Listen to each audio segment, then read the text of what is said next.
이탈리아 한 카페에서 바리스타가 디저트를 준비하던 중 그만 실수로 달콤한 바닐라 아이스크림 위에 뜨거운 에스프레소 샷을 쏟았습니다.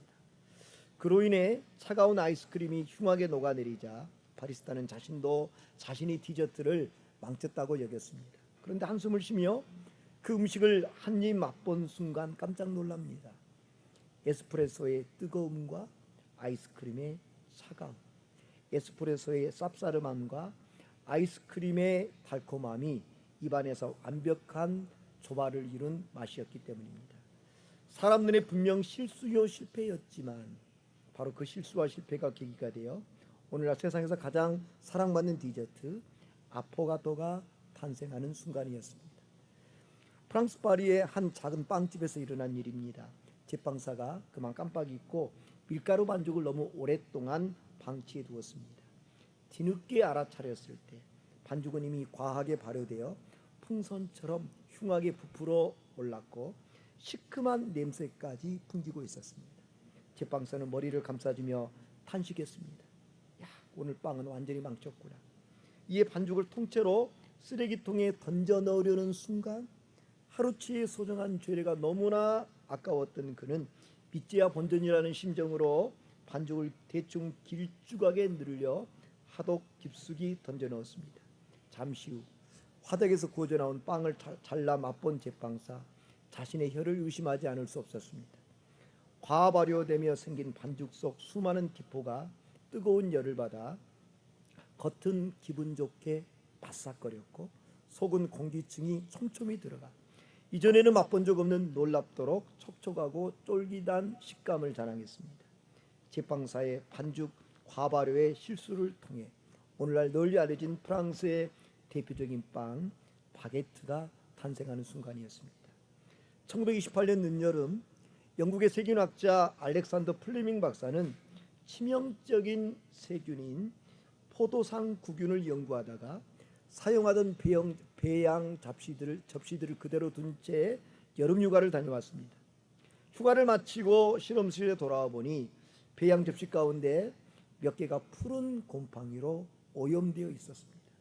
관리 소홀로 실험이 완전히 실패했다고 생각한 플레밍 박사는 오염된 접시를 폐기하려고 했습니다. 그런데 바로 그 순간 그의 눈을 사로잡은 한 광경이 있었습니다. 푸른 곰팡이가 피어난 주변으로 왕성하게 번식하던 포도상 구균들이 모조리 녹아 없어지고 마치 투명한 띠처럼 깨끗한 빈 공간이 형성되어 있었던 것입니다. 플레밍 박사는 푸른 곰팡이가 세균의 증식을 억제하고 사멸시키는 놀라운 물질을 만들어낸다는 사실을 직감했습니다. 부주의가 낳은 실험실의 실수였지만 그 실수로 인류를 수많은 감염병에서 구해낸 세계 최초의 항생제 페니실린이 탄생하는 순간이었습니다. 이처럼 역사 속에는 인간의 실수와 실패가 예상치 못한 새로운 기회가 되는 경우가 자주 있습니다. 그렇다면 역사의 주인이신 하나님의 손에 우리의 실수와 실패가 붙들리면 어떻게 될까요? 오늘 본문 11절은 이렇게 시작합니다. 그러므로 내가 말하노니 그들이 넘어지기까지 거침이 되었느냐? 그럴 수 없느니라. 그들의 넘어짐으로 구원이 이방인에게 이르러 이스라엘로 시기나게 함이니라. 여기 바울이 던진 그들이 넘어지기까지 거침이 되었느냐라는 이 질문, 지난주일 말씀에 연속선상이 있습니다. 지난주일 우리는 로마서 11장 1절로 10절 말씀을 통해 은혜로 남은 자라는 제목의 말씀을 받았습니다. 이스라엘은 하나님이 종인을 손을 벌려 기다리셨음에도 끝내 복음을 순종하지 않고 그들의 구주로 오신 예수님을 거부했습니다. 그로 인해 바울은 하나님이 자기 백성을 버리셨느냐고 질문한 후 그럴 수 없느니라고 단언했습니다. 과거 복음의 핍박자였던 자기 자신의 변화, 그리고 구약 엘리야 시대 바알에게 무릎 꿇지 않는 7천 명의 남은 자가 그 명백한 증거였습니다. 세상이 아무리 어둡고 절망적이어도 하나님은 여전히 은혜로 택하심을 따라 남은 자를 신실하게 지켜가십니다. 그러나 대다수의 이스라엘 자손들이 여전히 예수 그리스도를 거부하는 현실 앞에서 이스라엘의 구원과 관련하여 바울이 또 한 번 물은 질문이 그들이 넘어지기까지 거침이 되었느냐는 질문입니다. 이는 앞선 11장 1절에 하나님이 자기 백성을 버리셨느냐는 질문과 본질적으로는 같은 질문입니다. 이번에도 바울의 대답은 동일합니다. 그럴 수 없느니라. 로마서에서 10번째이자 마지막으로 등장하는 바울의 이 대답은 이스라엘이 결코 넘어지기까지는 거침이 되지 않는다는 분명하고 단호한 선언입니다. 왜 그런 것입니까? 그 이유가 11절 후반절에 나옵니다. 그들이 넘어짐으로 구원이 이방인에게 이르러 이스라엘로 시기나게 함이니라. 이탈리아의 한 바리스타가 에스프레소를 아이스크림에 쏟은 실수가 디저트의 명작 아포카도가 되고, 파리 한 제빵사의 과발효의 실수가 겉은 바삭하고 속은 촉촉한 바게트가 되고, 플레밍 박사의 부주의가 인류를 감염병에서 구한 페니실린을 발견했듯 하나님은 예수 그리스도를 거절하고 넘어진 이스라엘의 바로 그 실수와 실패를 통해 놀랍게도 구원의 복음이 이스라엘이라는 울타리를 넘어 세상 모든 나라로 흘러가게 하셨습니다. 사도행전의 역사가 이를 생생히 증명합니다. 초대교회에서 복음이 순적하고 평안하게 전해졌다면 그 복음 예루살렘과 유대의 울타리를 넘어가지 못했을 것입니다. 복음이 예루살렘과 유대의 울타리를 넘어 사마리아와 그리고 온 이방 나라에 전해질 수 있었던 것은 스데반의 죽음으로 인한 혹독한 핍박과 박해 때문이었습니다. 세상의 눈으로 볼 때 믿음의 사람 스데반의 죽음은 교회의 참혹한 실패처럼 보였습니다. 그러나 하나님은 그 실패를 도리어 구원의 복음을 이방인에게 전하는 통로로 삼으셨습니다. 그런데 하나님께서 행하신 놀라운 일은 비단 거기에 멈추지 않았습니다. 하나님이 이방의 구원의 은혜를 베푸신 데는 그보다 훨씬 더 깊고 놀라운 뜻이 담겨 있었습니다. 그것은 구원받아 참된 평강과 기쁨을 누리는 이방인들의 모습을 보면서 본래 언약의 자손이었던 이스라엘의 마음속에, 다시 말해 넘어진 이스라엘의 마음속에 시기심이 일어나게 하는 것이었습니다. 다른 사람이 소유한 어떤 것을 자신도 갖고 싶어하는 욕망, 이 시기심은 사실 모두 나쁜 것은 아닙니다. 존 스토트는 시기심과 관련해서 그것이 좋은지 나쁜지는 욕망하는 대상이 무엇이고 그것을 소유할 권리가 우리에게 있는지 여부에 달려있다고 말하면서, 만일 그것이 악하다거나 다른 사람에게 속해 있어서 가질 권리가 없다면 시기심은 죄가 된다. 하지만 그것이 선하고 하나님이 모든 사람들에게 누리도록 허락하신 복이라면 그것을 탐내고 나아가 그것을 가진 사람들을 시기하는 것은 가치 있는 일이 된다고 덧붙였습니다. 이는 11절 후반절에서 바울이 선포한 구원이 이방인에게 이르러 이스라엘로 시기나게 함이라는 말씀의 의미와 배경을 잘 설명해 줍니다. 이스라엘의 넘어짐은 이방인을 먼저 구원하시고 그 이방인을 통해 다시 이스라엘을 회복시키려는 하나님의 깊고 오묘한 전략입니다. 이는 세상 어느 누구도 생각지 못한 일입니다. 이 놀라운 구원의 섭리 앞에서 사도 바울이 벅찬 감격으로 외쳤던 내용이 바로 12절입니다. 그들의 넘어짐이 세상의 풍성함이 되며 그들의 실패가 이방인의 풍성함이 되거든 하물며 그들의 충만함이리요. 바울은 선포합니다. 이스라엘의 넘어짐이 도리어 세상의 구원으로 풍성하게 만들었다고, 그들의 실패가 이방인에게 넘치는 은혜의 복이 되었다고, 그러면서 가슴 벅찬 한마디를 덧붙였습니다. 하물며 그들의 충만함이리요. 생각해 보십시오. 이스라엘의 넘어짐과 실패를 통해서 온 세상에 있도록 풍성한 구원이 주어졌다면 만일 그들의 충만함의 때에는 얼마나 더 놀라운 풍성한 구원이 주어질지를, 이스라엘의 넘어짐과 실패가 도리어 세상과 이방인의 풍성함이 됨을 선포한 후 자연스럽게 바울의 시선이 향한 곳이 있습니다. 바로 자신이 보내는 편지의 수신자인 로마의 이방인 성도들입니다. 13절입니다. 내가 이방인은 너희에게 말하노라. 내가 이방인의 사도인 만큼 내 직분을 영광스럽게 여기노니. 바울은 자신을 가리켜 이방인의 사도라고 부릅니다. 이방인에게 복음을 전하는 것이 하나님께서 자신에게 맡겨준 사명이라는 것입니다. 바울은 유대인의 사도로 부르심을 받은 베드로와 자신을 비교하지 않고 자신에게 주어진 이방인의 사도로서의 직분을 영광스럽게 여겼습니다. 여러분, 다른 사람이 아닌 내게 주신 은혜, 내게 주신 직분, 내게 주신 사역을 소중히 여기는 이 바울의 이 모습, 지나쳐서는 안 될 참으로 귀한 태도입니다. 그런데 흥미로운 것은 바울이 자신에게 맡겨진 이방인의 사도의 직분을 그토록 영광스럽고 소중하게 여긴 데는 또 다른 이유가 있습니다. 14절 말씀입니다. 이는 혹 내 고륙을 아무쪼록 시기하게 하여 그들 중에서 얼마를 구원하려 함이라. 로마서 9장을 시작하면서 바울이 쏟아놓은 절절한 고백이 있죠. 나에게 큰 근심이 있는 것과 마음에 그치지 않는 고통이 있는 것을 내 양심이 성령 안에서 나와 더불어 증언하노니 나의 형제 곧 혈육의 친척을 위하여 내 자신이 저주를 받아 그리스도에게서 끊어질지라도 원하는 바로라. 바울은 그 누구보다도 자신의 동족 이스라엘이 구원받기를 눈물로 간절히 원했습니다. 그러니 인간적으로는 동족 이스라엘에게 먼저 구원의 복음을 전하고 싶었을 것입니다. 그러나 그는 자신의 인간적인 열심을 내려놓고 하나님이 자신에게 주신 이방인의 사도라는 부르심의 자리에 묵묵히 순종했습니다.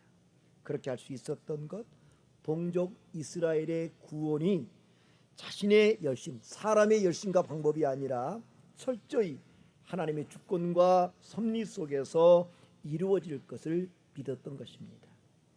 이는 혹 내 고륙을 아무쪼록 시기하게 하여 그들 중에 얼마를 구원하려 함이라. 이 14절의 고백이 바로 그 바울의 믿음을 보여줍니다. 바울은 자신이 하나님의 뜻에 순종하여 이방인들에게 온 힘을 다해 복음을 전할 때 하나님은 그 은혜 받은 이방인들의 모습을 통해 이스라엘의 마음에 시기심을 일으켜 그들을 다시 돌아오게 하실 것을 믿었던 것입니다. 혹 우리 가운데 밖에서는 기쁨으로 복음을 전하고 교회 사역도 감당하지만 정작 가족들에게는 복음의 문이 열리지 않아 남몰래 눈물을 흘리며 애태우는 분이 있습니까? 낙심하지 말고 지금 하나님이 내게 맡기신 사명의 자리에서 변함없이 신실하게 순종하십시오. 우리가 하나님의 일을 감당할 때 인생의 주관자 되시는 하나님은 친히 우리 가족에게도 구원의 문을 열어주실 것입니다. 하나님은 하나님의 때에 하나님의 방법으로 언제나 일하시기 때문입니다. 15절입니다. 그들을 버리는 것이 세상의 암흑이 되거든 그 받아들이는 것이 죽은 자 가운데서 살아나는 것이 아니면 무엇이리요. 바울은 이스라엘이 넘어졌다가 다시 일어나 하나님께로 돌아오는 것을 예수 그리스도의 죽음과 부활하심에 비유하고 있습니다. 그들을 버리는 것은 예수 그리스도의 죽으심으로, 또한 그들이 회복되어 다시 돌아오는 것은 예수 그리스도의 부활에 빗댑니다. 예수 그리스도께서 십자가에서 버림받으심으로 온 세상에 구원의 문이 활짝 열렸듯이 이스라엘이 잠시 넘어진 그 실패의 자리를 통해 온 세상 이방에 값없는 구원의 문이 활짝 열렸기 때문입니다. 이스라엘의 넘어짐과 회복을 예수님의 십자가와 부활의 사건에 빗댄 바울은 이어 이스라엘이 넘어지기까지 실족할 수 없음을 16절에서 두 가지 짧은 비유로 설명합니다. 16절입니다. 제사는 처음 익은 곡식가루가 거룩한즉 떡덩이도 그러하고 뿌리가 거룩한즉 가지도 그러하니라. 먼저 바울은 구약 민수기 15장에 나오는 소재의 법칙을 예로 듭니다. 약속의 땅 가나안에 들어가 첫 곡식을 수확한 이스라엘은 그 곡식으로 만든 반죽의 첫 덩어리를 하나님께 거룩한 거제로 드렸습니다. 이때 첫 번째 반죽 덩어리가 하나님께 바쳐져 거룩하게 되면 그 반죽으로 만든 나머지 전체 떡덩이도 하나님 앞에 동일하게 거룩한 것으로 여겨졌습니다. 다음으로 바울은 뿌리가 거룩하면 그 뿌리에서 뻗어나온 가지 역시도 거룩하다는 자연의 법칙을 예로 듭니다. 여기서 바울이 말한 제사는 처음 익은 곡식가루와 뿌리는 하나님께서 은혜로 부르시고 언약을 맺으신 그들의 믿음의 조상들 아브라함, 이삭, 야곱으로 대표되는 이스라엘 족장들을 가리키고, 떡덩이와 가지는 복음을 거절하고 실족하에 넘어져 있는 현재의 이스라엘을 가리킵니다. 지금 당장 눈앞에 보이는 이스라엘의 모습, 초라하고 비참하기 그지없습니다. 인간의 눈으로 볼 때 마치 그들은 바싹 말라 꺾여버린 가지와 같습니다. 그러나 하나님이 그들을 바라보는 시선은 다릅니다.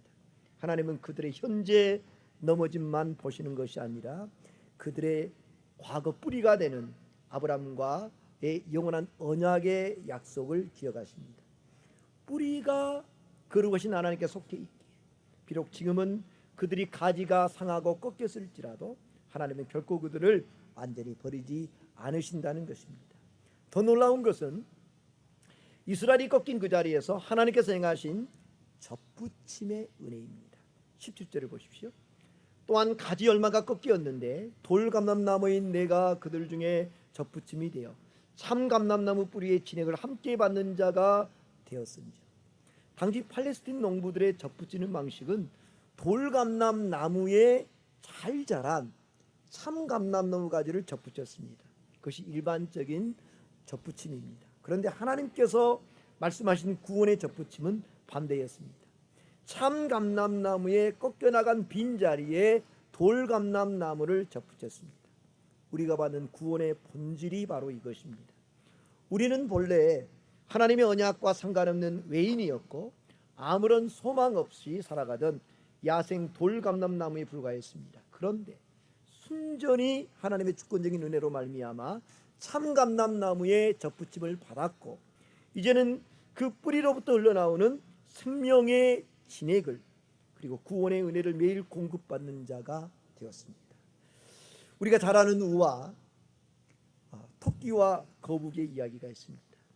토끼와 거북이가 달리기 경주를 합니다.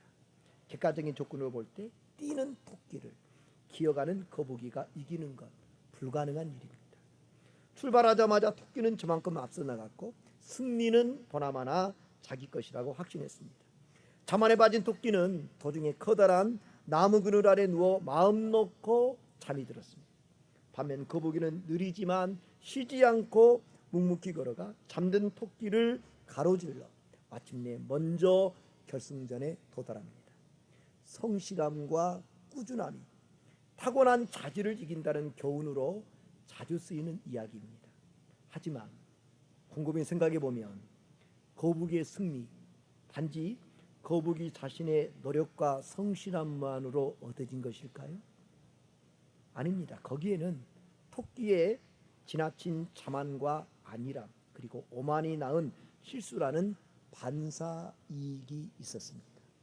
본래 하나님을 알지도 못하고 율법도 없었던 이방인인 우리가 하나님의 선민이라 자부하며 수천 년간 율법을 지켜온 이스라엘보다 먼저 구원의 은혜를 누린다는 것은 사실 객관적으로는 불가능한 일입니다. 객관적으로는 조건이나 하나님을 향한 열심의 역사를 따져본다면 결코 이방인이 이스라엘을 앞설 수가 없습니다. 그런데 지금 이방인이 이스라엘보다 앞서 구원을 받고 있습니다. 어떻게 이런 역전이 일어난 것입니까?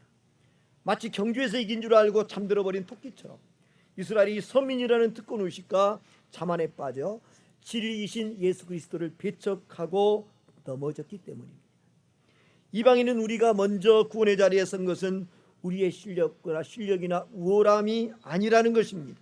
순전히 이스라엘의 넘어짐으로 인한 반사적으로 주어진 것도 굉장히 많습니다. 그런데 앞선 토끼와 거북이의 이야기에 새로운 버전이 있습니다. 새로운 이야기 속 거북이는 앞서가다 자만에 빠져 나무 밑에서 잠들고 있는 토끼를 발견했을 때 모른 척 지나가지 않았습니다. 거북이는 잠든 토끼를 흔들어 깨워 함께 결승점에 도달합니다. 거북이는 토끼의 실수와 실패를 자신의 승리의 기회로 삼지 않았던 것입니다. 지금 구원의 경주에서 잠시 넘어져 실패한 이스라엘을 대하는 우리의 태도가 바로 이러해야 하지 않겠습니까? 성경에 보면 하나님께서 참으로 싫어하는 인간의 악한 모습이 있습니다. 그것은 바로 남의 불행과 실패와 슬픔을 자신의 행복과 성공과 기쁨의 기회로 삼는 태도입니다. 구약시대 유다가 바벨론 제국에 의해 멸망당해 성전이 무너질 때 주변 나라 에돔과 두루와 시돈은요 이를 불쌍히 여기지 않았습니다. 손뼉을 치며 기뻐했습니다. 유대인들의 불행을 자신들의 정치적 경제적 이익을 취할 기회로 삼은 것입니다. 그렇게 이웃의 불행을 자신의 기쁨으로 삼았던 에돔과 두루와 시돈, 이후 어떻게 되었을까요? 잘 살았을까요? 아닙니다. 하나님은 그들에게 엄중한 심판을 행하사 역사 속에서 그 발자취를 사라지게 했습니다. 남의 넘어짐을 불쌍히 여기지 않고 이용하는 자를 하나님은 결코 좌시하지 않으십니다. 그래서 사도 바울은 오늘 본문 18절에서 돌감람나무에 접붙임바 되고 되어 참감람나무 뿌리에 진액을 함께 받는 자가 된 이방인을 향해 엄히 말합니다. 그 가지들을 향하여 자랑하지 마라. 자랑할지라도 내가 뿌리를 보존하는 것이 아니요 뿌리가 너를 보존하는 것입니다. 이스라엘의 넘어짐으로 대신 우리가 선택받았다며 은근한 영적 우월감에 빠지지 말라는 것입니다. 우리가 구원받은 것은 우리가 잘해서가 아닙니다. 온가지였던 이스라엘의 넘어짐과 실패 속에서 하나님이 우리에게 주신 거저 주신 주권적인 은혜일 뿐입니다. 그러므로 이방인 된 우리는 넘어진 이스라엘 향해 손가락질하거나 폄하해서는 안 됩니다. 도리어 온가지였던 그들이 다시 올레의 참감람나무에 접붙여지도록 안타까운 심정으로 기도하며 잠든 토끼를 깨워 함께 목적지에 이른 거북이처럼 그들을 다시 구원의 자리로 돌이키는 거룩한 통로가 되어야 합니다. 그런데 오직 은혜로 받은 구원인데도 때로 우리는 자신도 모르게 은근한 교만이 찾아와 부추깁니다. 19절 말씀이 이것을 표현하고 있습니다. 그러면 내 말이 가지들이 꺾인 것은 나로 접붙임을 받게 하려 함이라 하리니. 가지들이 꺾인 것은 나로 접붙임을 받게 하려 함이라. 착각도 이런 착각이 없습니다. 하나님의 주권적인 은혜로 받은 구원을 자신의 특별함으로 오해하고 꺾여나간 자들을 보며 내가 그들보다 뭔가 나아서라는 영적 우월감을 품은 것입니다. 이 같은 주장에 대해 바울의 대답이 20절입니다. 옳도다. 그들은 믿지 아니함으로 꺾이고 너는 믿음으로 섰느니라. 높은 마음을 품지 말고 도리어 두려워하라. 바울은 먼저 옳도다라고 말하며 온가진 이스라엘이 꺾이고 이방인이 그 자리에 접붙임 받았다는 현상적 사실 자체를 인정합니다. 그러나 원인을 분명히 하죠. 그들은 믿지 아니함으로 꺾이고 너는 믿음으로 섰느니라. 이스라엘이 참 감람나무 뿌리 온가지에서 꺾인 것은 예수님을 믿지 아니함 때문이고 자격 없는 이방인들이 접붙임 받은 것은 예수님을 믿었기 때문입니다. 그로 인해 바울은 주제넘는 이방인들을 향해 경고합니다. 높은 마음을 품지 말고 도리어 두려워하라. 여기서 두려워하라는 것은 자격 없는 나 같은 자를 구원하신 하나님의 주권적인 은혜 앞에 경외심을 잃지 말라는 것입니다. 먼저 복음을 믿어 구원받았다고 교만하면 안 됩니다. 구원받은 성도가 하나님과 사람 앞에 취할 태도는 자랑이 아니라 끝없는 겸손입니다. 그런데도 만일 우리가 주제를 모르고 교만하여 잘난 체하면 어떻게 될까요?